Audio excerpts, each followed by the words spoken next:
तो सांग मैंने देखो आमर आज गाजर हलवा बनुची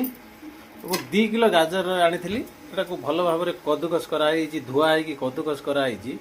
तार गाजर पानीटा सुखिला बर्तमान हूँ क्षीर भी पड़ सारी अलरेडी क्षीर और चीनी पड़ सारी अलरेडी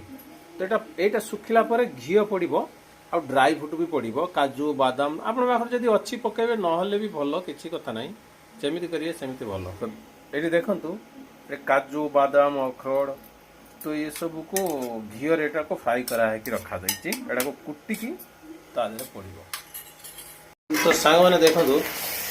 आमर पूरा पानी क्षीरटा दिखाला बिल्कुल सुखी पानी सुखी ये आम घी यूज करिया घीटा आमर यूज हम ओमफेड एटा उड़ीसार घी देखो पूरा बढ़िया टेस्ट आसो आ जोटा आमर ड्राई फ्रूटा पिसा हो रही घी बर्तमान आगे पड़ो देखो ओ हो हो हो हो हो हो हो बा ये जो बासनाटा आसूची ना बर्तमान घी पड़ला आस पूरा मैंने मस्त देखा बहुत बढ़िया लाल ये आम कलर फलर किसी देनी सिंपल सीधा बनूचे देख केते बढ़िया देखा बासना आम चीनी देचु आप गुड़ भी दे पारे चाहिए पड़ुची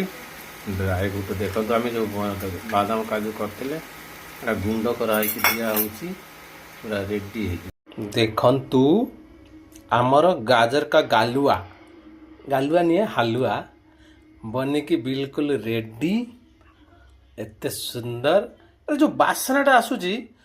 अलैच पड़ी अलैच आउ घीर बासना ओमफेड घीर बासनाटा बहुत बढ़िया आसूची बहुत मस्त बनी आम खाई टेस्ट कर कोले लगुच धुआं बाहर बासना तो भाई बहुत बढ़िया ओमफेड घीर बनी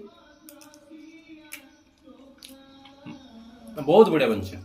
मस्त एकदम सुपर।